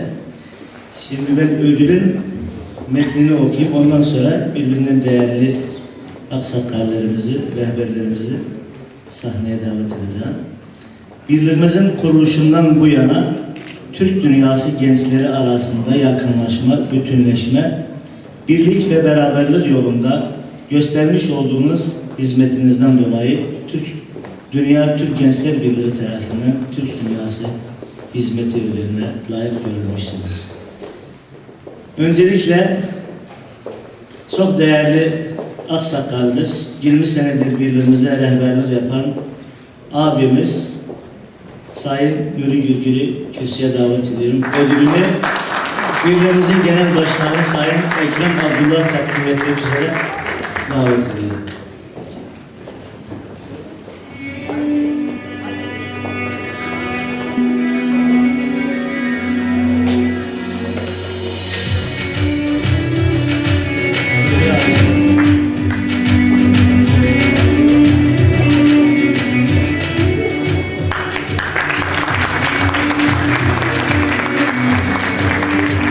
Gagavuzya Moldova Milletvekili Oleg Garizan'ı davet ediyorum.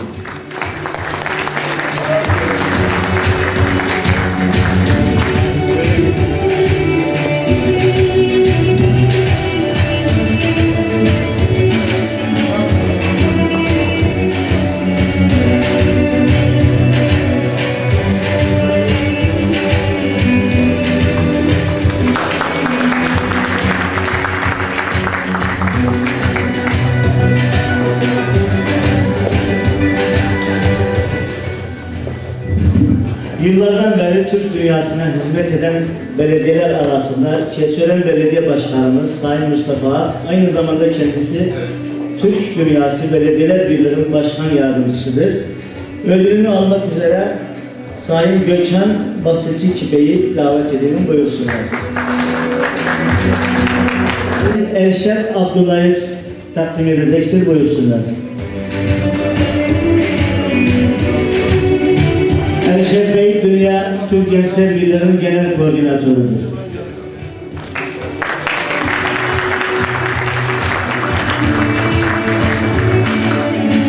Gökhan Bey'i bırakmıyoruz. Yine Aquavrasya'nın ödülünü kendilerine takdim edeceğiz. Çünkü Aquavrasya'nın genel başkanı şu anda aramızda değil. Onun da ödülünü genel sekreteri alacaktır. Buyursunlar. Yine Erşef Bey'i siz takdim edin.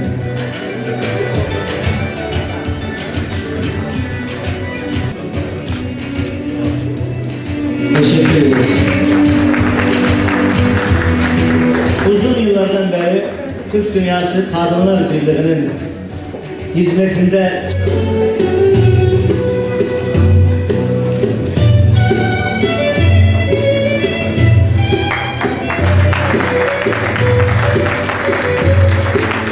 teşekkür ederiz. Azerbaycan Spor ve Gençlik Bakanımızın ödülünü Daire Başkanı Vugar Ahmedov almak üzere kürsüye kendisini davet ediyorum. Ödülünü Yangurçi Hacıyev takdim edecektir. Azad Rahimov tabak olması lazım, tabak.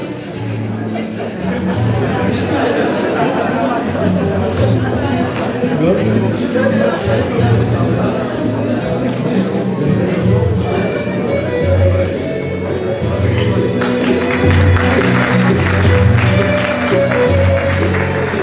Teşekkür ederiz.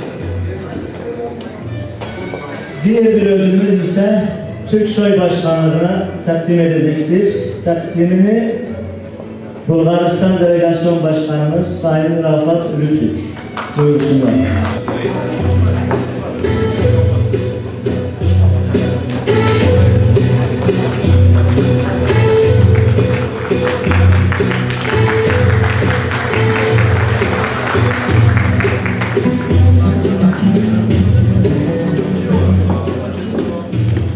Biraz önce kendileri de sahnedeydiler.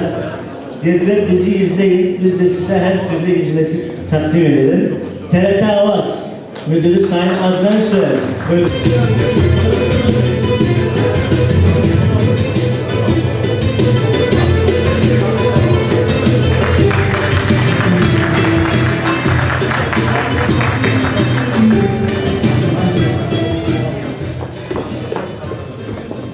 Her zaman gençlerin yanında olan 9. Cumhurbaşkanımız Sayın Süleyman Demirel'e Dünya Türk Gençler Birliği olarak Türk Dünyası Hizmet Ödülünü vermeyi kararlaştırdık. Ödülünü temsilcisini almak üzere kendisini kürsüye davet ediyorum. Buyursunlar.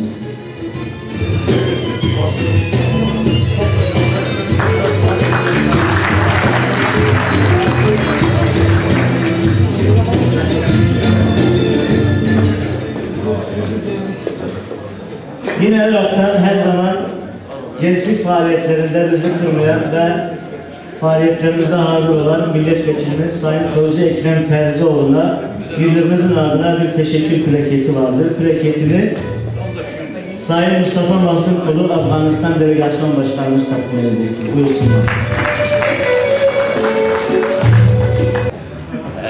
Düzeltiyoruz. Mustafa Kemal Mahtum.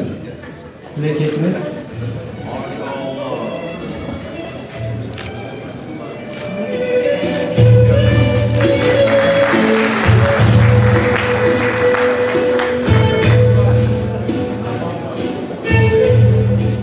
teşekkür ederiz.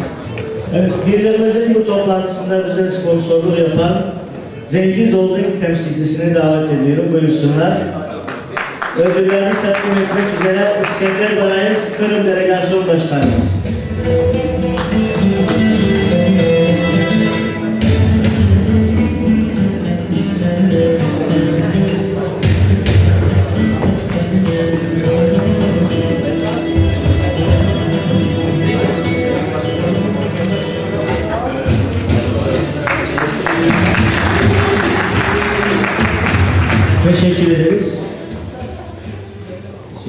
Son olarak yine sponsorluk bize yapan Newat Medya ödülünü temsilen Kader Bekmez'i alacaktı. Ödülünü takdim etmek üzere Fazilet Karaduman hanımefendi davet ederiz. Buyursunlar.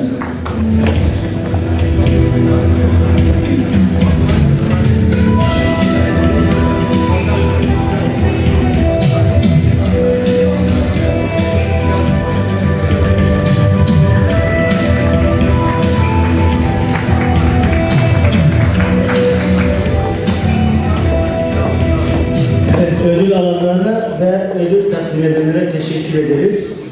Şimdi bu bölümde gençlere hizmet eden aksakallarımıza ödül verdik. Ancak Dünya Türk Gençler Birliği'nin 20 sene veya kuruluşundan bu yana delegasyon başkanlarımız var. Kendi ülkelerinde ve birlik içerisinde ciddi faaliyet göstermişler. Birliğimiz tarafından onlara da hizmet ödülü vereceğiz. Ancak hizmet ödüllerini vermeden önce onları 3 tane telegraf vardır. Onları okumak istiyorum sizlere. 3 tane telegraf ve bir telefon görüşmesi. Telefon görüşmesi Cumhurbaşkanımızın genel sekreterlerinden Dünya Türk Gençler Birliği'nin delegasyon başkanlarına başarılar dilediler ve davetiniz için de hepinize teşekkür ettiler. Sağ olsunlar, var olsunlar. Yine bir telegraf Keçiören Belediye Başkanı'ndan Sayın Mustafa Ak. Göndermiş olduğunuz nazik davetinizi aldık. Çok teşekkür ederim. Yurt dışı programım nedeniyle katılmadığım için üzgünüm. Açılış töreninizin güzel geçmesini diler. Değerli misafirlerimize selam ve saygılarımı sunuyorum. Mustafa Ak, Keçiören Belediye Başkanı. Sağ olsunlar. İkinci telegrafımız Kabusen Genel Başkanı İsmail Koncuk. Teşekkür ederiz kendilerine. Son telegrafımız 9. Cumhurbaşkanı Sayın Süleyman Demirel'den Sayın Ekrem Abdullah, Dünya Türk Gençleri Birliği Genel Başkanı, 3. dönem Azerbaycan Milletvekili. Dünya Türk Gençleri Birliği'nin 20. kuruluş yıl dönümünde 11. Başkanlar Toplantısı açılış törenine davetinizden dolayı teşekkür ederim. Dünya Türk Gençler Birliği'nin 1992 yılından bugüne kadar çeşitli etkinlikler tertipleyerek Türk dünyasının gençlik meseleleri üzerinde yürüttüğü çalışmaların devamı temennisinden ve gelişmelerinden büyük memnuniyet duymaktayım. Toplantıya başarılar dilerim. Saygılarımla Süleyman Demirel. Teşekkür ederiz kendisine.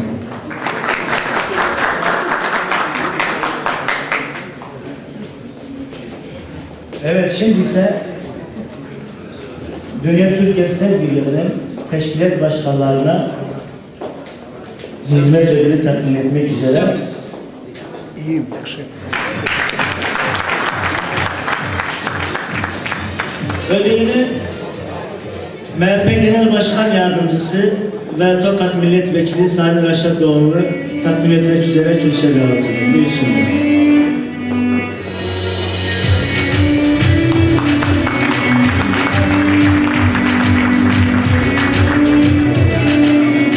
Teşekkür ederiz. 9 sene birliğimizin başkanlığını yapan Sayın Hasan Ali Karasaç. Buyursunlar.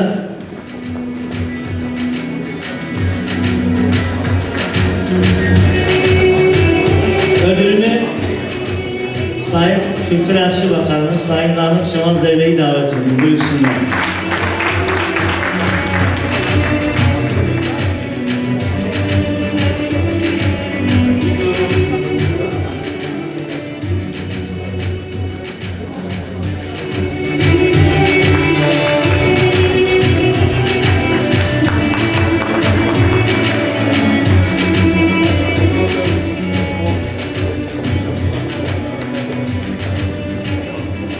Yine başkanlarımızdan Yakup Deli Ömeroğlu'nu ödülünü almak üzere kendisini kürsüye davet ediyorum.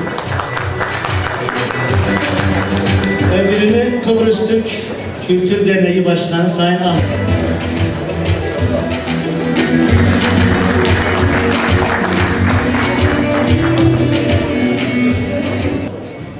Ödülünü takdim etmek üzere Kırgızistan Kültür Bakanı Kırgızistan Spor ve Çalışma Bakanı davet ediyor.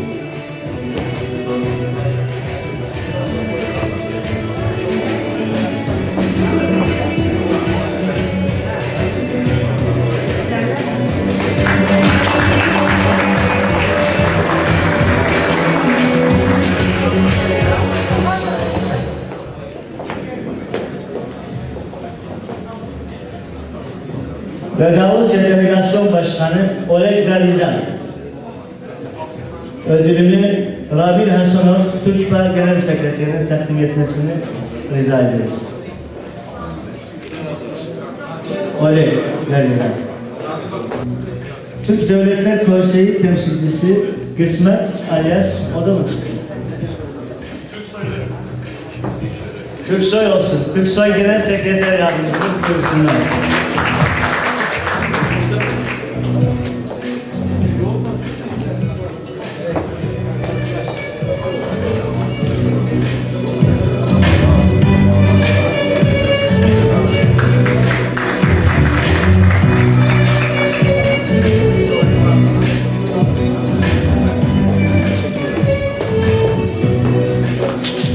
Oleg Tispilevikov,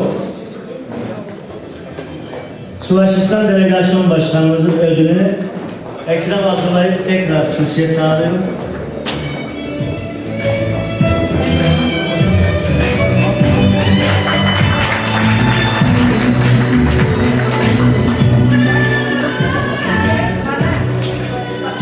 Teşekkür ederiz. Uzun yıllardan beri kurultaylarımızda Rusça, Türkçe tercüman sıkıntımızı gideren ve birliğimizin genel koordinatörü Elşad Abdullayev'in ödülünü takdim etmek üzere Sayın sırada kim kaldı?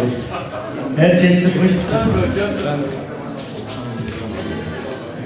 Şenol Hanım'ı davet ediyoruz o zaman. Geçsin. Şenol Hanım'ı Kuruluş Başkanı'nda katılıyoruz. Buyurun sonra.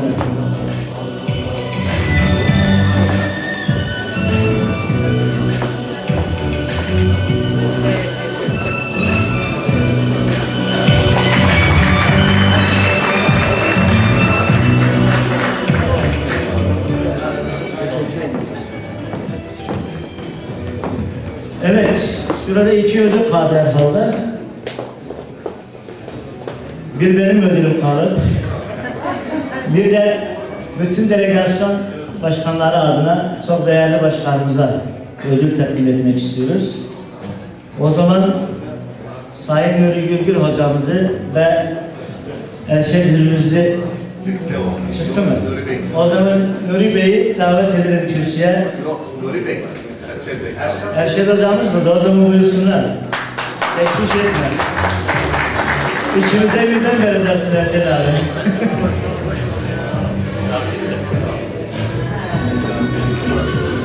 Evet. Ekrem Abdullah'ın ödülü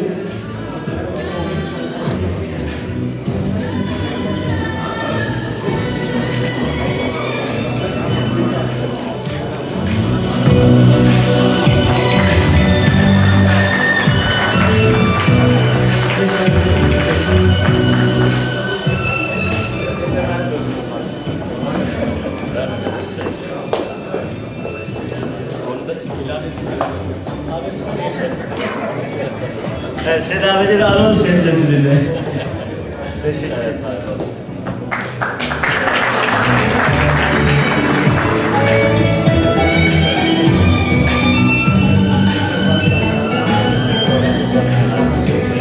Başarılar çok. Evet, uzun yıllardan beri Türk dünyası kurultaylarında müzik konusunda Türk dünyası müziğinde kendisini ve ailesini de arayan çok değerli bir arkadaşımız vardı ama ne yazık ki birkaç ay önce veya daha doğrusu bir sene oldu mu vefatı, aramızdan ayrıldı. Kendisini burada saygıyla anıyoruz ve ailesine bir hizmet ödülü takdim etmek istiyoruz. Ali Özaydın ailesini kürsüye davet ediyoruz.